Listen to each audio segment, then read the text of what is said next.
Chapter 15. When the three Samsa werewolves, along with Sadia and Zoey, sat quietly as Damon drove the truck along the road, each wondered what next and how long it would take to get to their destination. A feeling of joy rose over the pack of tired travelers when they were nearing the ranch, each thinking their own thoughts, each with their own fears of the future, all except Zoey. She slept soundly from medication, with her head on Thorn's chest, her body curled in his arms, and he checked every few minutes to make sure she was still alive and breathing. His last thoughts were of himself. When they were entering into Samsaville County, Zoey's eyes opened. Thorn lifted her, and she gazed around through the window and looked up at Thorn. Her mouth dry and blistered, she said, "It's beautiful out here. I never imagined I would see a place like this." "Yes, it is, isn't it?" Thorn said.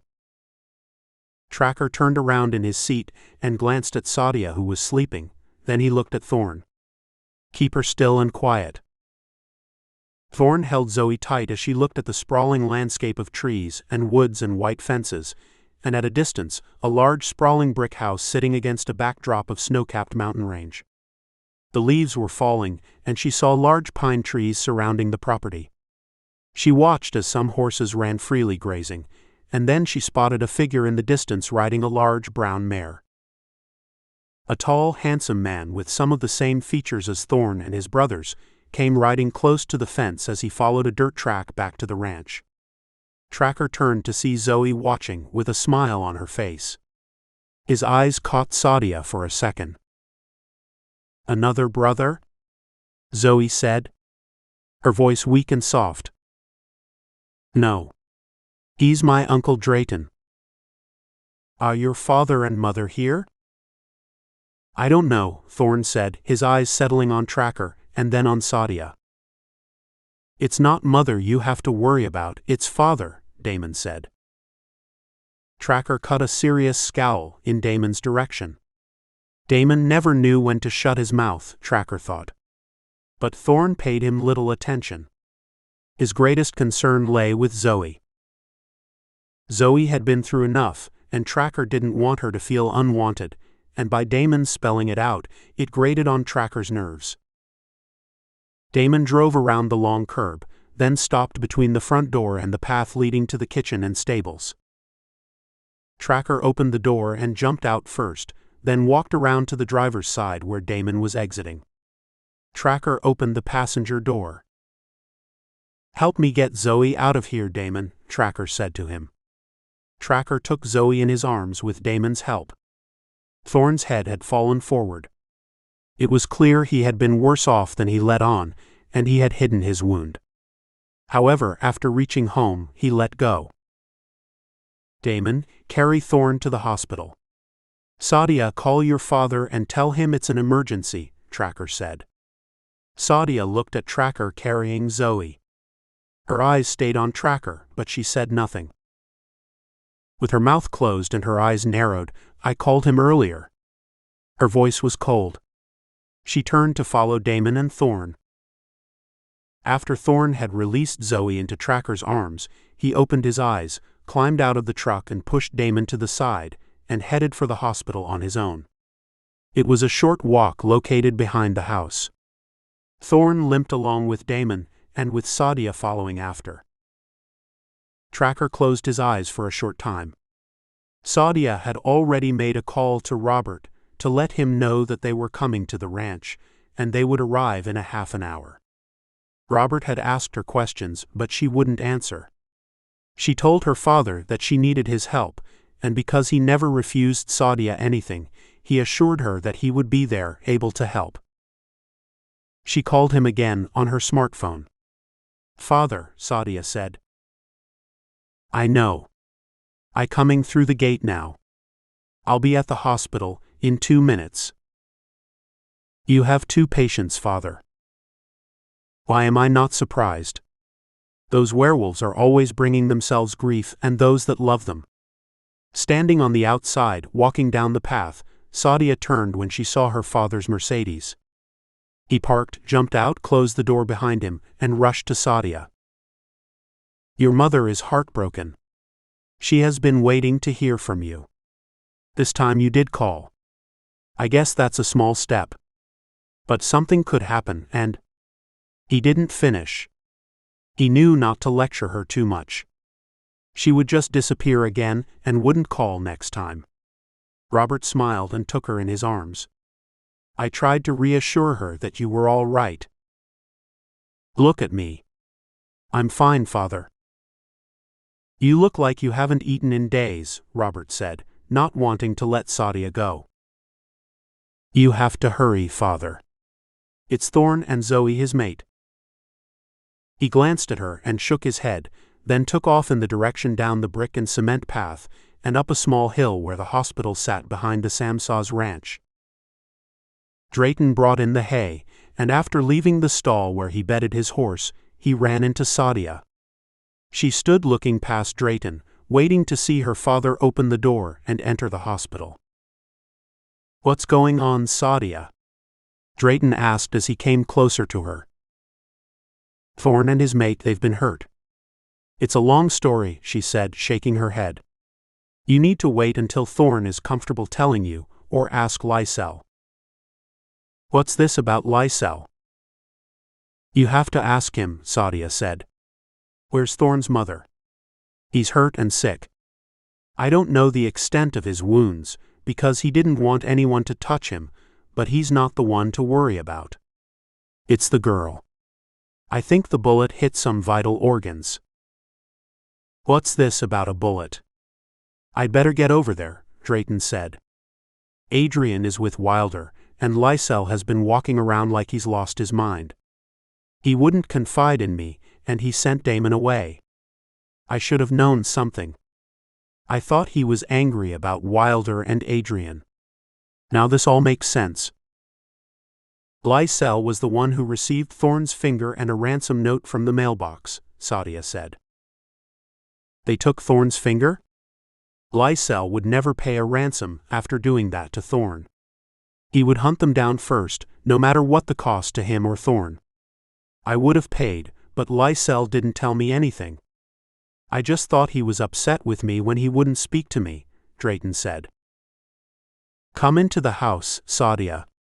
You look like you need some rest." Sadia's eyes were bloodshot, and she needed a change of clothes and sleep. "I have to go assist my father, then I'll be in later." Sadia's steps faltered, but she got a hold of herself, then trudged down the path, and stopped in front of Tracker coming from the hospital. They stood watching each other, not saying a word. The silence was soon broken. "You can't have everything you want in life, Tracker. That goes for you too." "I already know that. That's why I won't look for you anymore. You can go off and be with whoever you want. I'm staying here and become a doctor. Maybe I'll marry a doctor who will make me forget about you. There are no werewolf doctors in this town." "Who said I wanted a werewolf? I think I'll try a human. You seem to find pleasure in them, and think they can treat you better than I can. Maybe I'll find one that will treat me better than you, which would be a stretch, considering you don't treat me anyway at all." Tracker reached for Sadia, but she moved to the left of him and kept walking. He had never been rejected before. It was a strange feeling, especially since he wanted to find some common ground with Sadia. He felt heartbroken. A tear welled in his eyes. He put his finger there to catch it and wipe it away. Instead, he looked at it as if it was something unknown, an insect after you'd swatted it, then finding it was the tiniest bug which gave a huge sting. He felt the pain of her words. Tracker had never felt remorse or regret before, but now it crept up on him, and he wasn't prepared for the feelings that streamed through him, his feelings for Sadia. He wanted her more than he had ever wanted any female, now that she withdrew from him. Tracker stood staring at the door Sadia had disappeared through. He turned to go to his home, to have a talk with his father. The door opened to the kitchen, and Lycell stood watching at him. "Where is Thorn?" His voice was uncertain. Tracker for the first time heard the sound of desperation in his father's voice, as if he had prepared himself for the worst. His father's once strong appearance, now reduced by the thought of losing a son. Lycell rushed past Tracker, but Tracker stopped him by holding his arms. Lycell glanced down at Tracker's massive hands holding onto him and not letting him move. He didn't try to move because he could if he had wanted, but he needed to hear Tracker out. He's in good hands. Robert is operating on him now. Sadia is there assisting him. Thorn will be okay, but I don't know about Zoey. Lycell snapped back to his contentious self. Good riddance. She caused all this on my family and divided the pack. You went off after her when you had that beautiful girl of Robert's to take as a mate. Robert and Mina have been upset with us ever since. They were talking about leaving Samsaville. What is the family going to do without Robert? You need to tell him, Father. Everyone needs to know that they are valued. Then it dawned on him that he had behaved just like his father. He had never taken the time to tell Sadia how much he cared for her. Lycell put his hand to his mouth as if in thought. Come inside. I've missed you. And tell me what happened. He turned around and placed his arm on his son's shoulder. Father and son walked into the large kitchen and sat at the aisle, a bar with marble countertops, surrounded with comfortable bar chairs with armrests. Tracker told Lycell what he knew. How they arrived late after Thorn had killed his kidnappers. Thorn didn't want to talk after we arrived, and Zoey had been shot, and she couldn't talk after Sadia gave her a shot for the pain. That young war-female of Robert's is a prize. She is valuable, and would have made our pack strong. Why do you think I matched you, my firstborn, with Robert's youngest daughter? She has special gifts our family could use. Lycell didn't know the extent of her gifts like Tracker did. His father was right, Sadia was indeed valuable, and now more valuable to Tracker than he had ever known, now that she declared that she wouldn't wait for him to find himself. Tracker looked around and said, "Where is Mother?" Lycell closed up again and didn't speak. She should be back soon, he said, his voice cool as he looked past Tracker. I guess she doesn't know about Thorn? I guess not, Lycell said. He looked up, and standing in the doorway was Robert. Lycell stood up. Robert met Lycell with a grim look on his face, his eyes tired and red, his shoulders slumped. Robert had been working in the emergency ward all night. One of the interns had been sick for 3 days, but Lycell didn't know that. What's wrong? Lycell's voice broke, expecting the worst. Thorn is doing fine considering he's lost weight, his teeth are in bad shape, but that's not a problem. You werewolves have a way of regenerating yourselves. He's 20 pounds light for his height, which he can take care of with some fresh red meat. He's lost some muscle, but he should be up in about 2 days, ready to create more disasters and harm himself. The woman, I don't know. It's something about you Samsas. You always seem to snap back from your wounds. He didn't complete his statement because Tracker interrupted. What about the woman?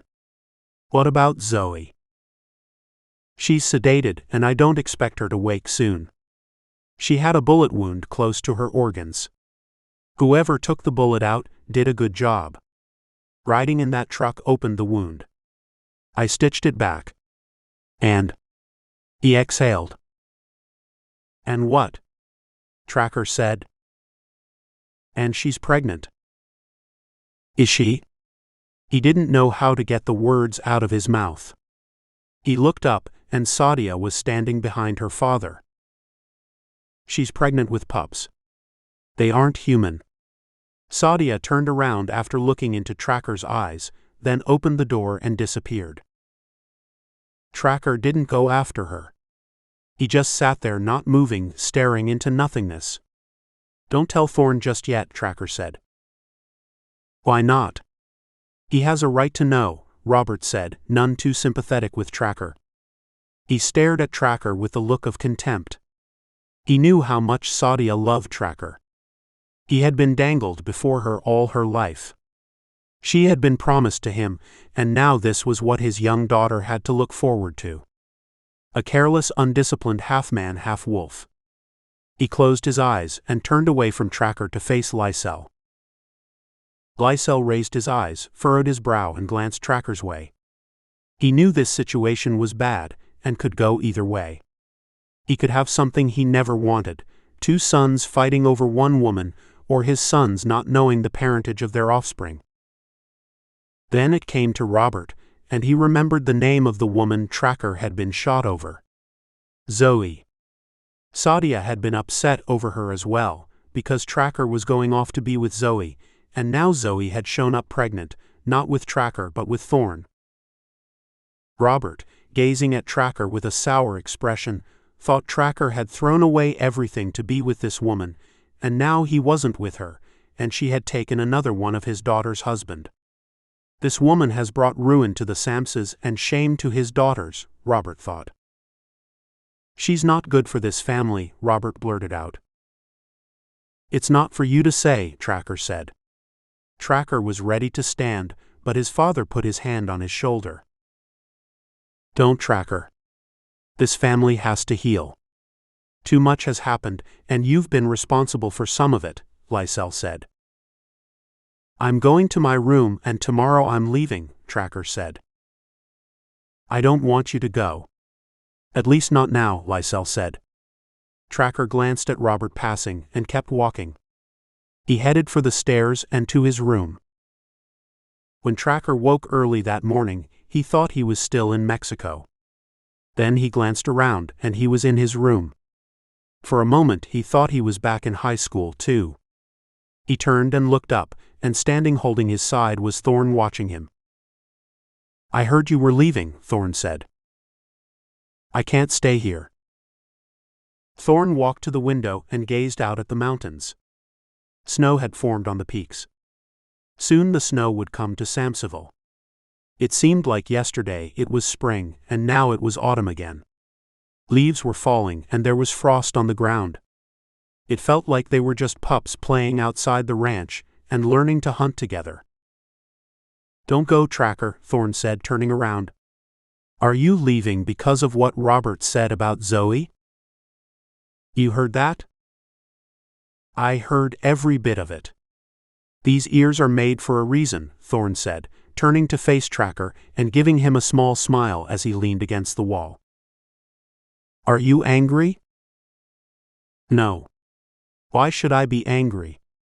We don't know it's your pups she's carrying. You give yourself too much credit, Thorn said, giving way to a wide smile.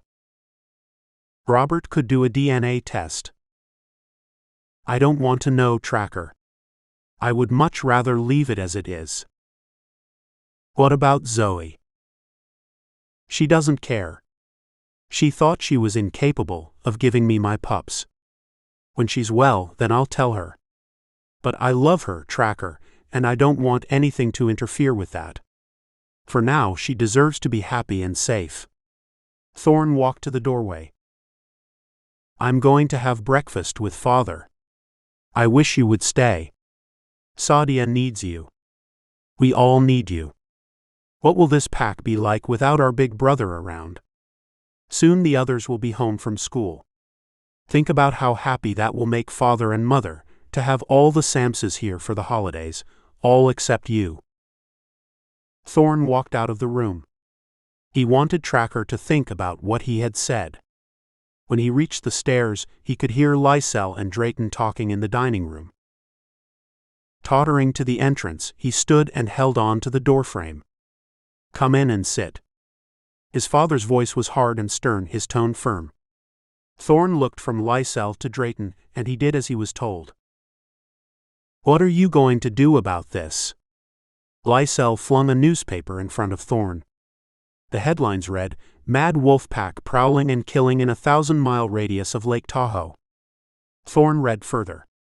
The article went on to say that at the last killings, they did a DNA of the blood, and it wasn't human. Well, it was part human and part wolf. Thorn stopped reading and looked to Lycell and Drayton's grim faces. Do you know what Wilder will say when he gets back? He will tell you to get Zoey out of here. We have police coming in from the outside to investigate the killings of humans and those unsolved murders of those young females. It's one thing for them to kill each other, but when they can trace it to werewolves, we have more problems than we know what to deal with. What did I hear about problems? I don't want to know about any problems. I've had the best weeks of my life. They all turned around at hearing Wilder's voice. The lightness and playfulness in his voice caused them to stare. Never had they heard Wilder be so light-hearted. He was always brooding about something. Wilder stepped into the room with his arms wrapped tightly around Adrian, and she was smiling with a secretive look and glow about her. "You have a glow I haven't seen lately," Drayton said. "It must be the heat," Adrian said. "There's no heat in here." "It's freezing outside," Lycell said, irritated. Adrian and Wilder looked as if they had just got married and come home from a honeymoon. Wilder and Adrian moved as one, he holding her hands as they walked to the table to sit, and he pulled out the chair. Normally Drayton did that. Looking up to Wilder, she said, "I'm hungry." Wilder rushed to the heated oven to fix her a plate topped with eggs, bacon and toast. Lycell, Thorn, and Drayton stood looking at Wilder. They couldn't believe the transformation. He came back with a plate filled with Adrian's favorite food and set it in front of her. Wilder and Adrian looked at each other. "I'm glad you're all here," Wilder said. "Tracker's here too." "He's in his room and Damon is sleeping," Thorn said. Adrian glanced over to Thorn. "What's wrong with your finger?" "Not now, Mother." "What is it you and Uncle Wilder want to tell us?" "We're having pups." "Babies?" Adrian said, her voice delighted. Lycell turned to her with a probing glance, his mouth open in surprise as if to question, when, where, and why. Lycell rose in a huff. He walked past Adrian and Wilder and threw the paper down in front of Wilder. Wilder read it for a few minutes. "What's this?" "Another headline.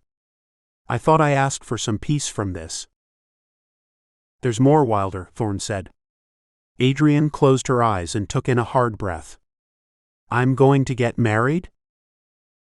"That's wonderful," Drayton said. "I'm marrying Zoey." "The woman Tracker abandoned Robert's young daughter for?" Wilder questioned, then glaring at Thorn. "Yes, that one." "And?" He hesitated. "She's pregnant." The room became silent for a minute. "That's wonderful, Thorn," Adrian said, smiling. "What is so wonderful about that? Don't you understand the implications?" "Her litter could be for Tracker," Wilder said, his voice changing from cheerful to displeasure. "I'm well aware of the problems it could entail," Adrian said, looking at Wilder. "Just look around you." Thorn stood and walked to his mother. "Thank you, Mother. I'm going to tell Zoey that she has been welcomed into the Samsa family. I want to be married as soon as she's well." "What do you mean well?" Wilder questioned. "It's a long story. Maybe we'll tell you sometime, but for now, it's not important." "Everything about this family concerns me," he shouted. Adrian glanced at Wilder and put her hand over his to calm him. "You don't want to start by welcoming our new family into the world this way. It will work itself out, Wilder," Adrian said. Wilder sat thinking and looking at the newspaper headlines. He turned to Adrian and said, "I hope so." "But how?" "You'll figure something out, Wilder. You always do." Maybe Adrian was right, Wilder thought. Maybe it wasn't as bad as he imagined. For now, he had a new family coming and more pups for his pack. His pack was growing stronger, and wasn't that what he always wanted? Thorn left Wilder and his mother holding hands and whispering. Then he walked out to the hospital and entered the room where Zoey lay. Robert was seated in his office with his head down on the desk, and he appeared to be sleeping. A nurse had arrived and sat watching Zoey. She looked up at Thorn and smiled and said, "She'll be fine, Mr. Samsa. She's strong and her babies are strong. They'll survive too." The nurse's words were comforting. Thorn looked down at Zoey with a closed smile. He passed his hand over her forehead and sat in the beige leather recliner near Zoey, holding her hand. He glanced up at the nurse. She had dark hair and dark eyes, aged about 40. Her hair showed wisps of gray hair on the sides and a small patch in front. He knew her kind because she was his kind, a werewolf like himself.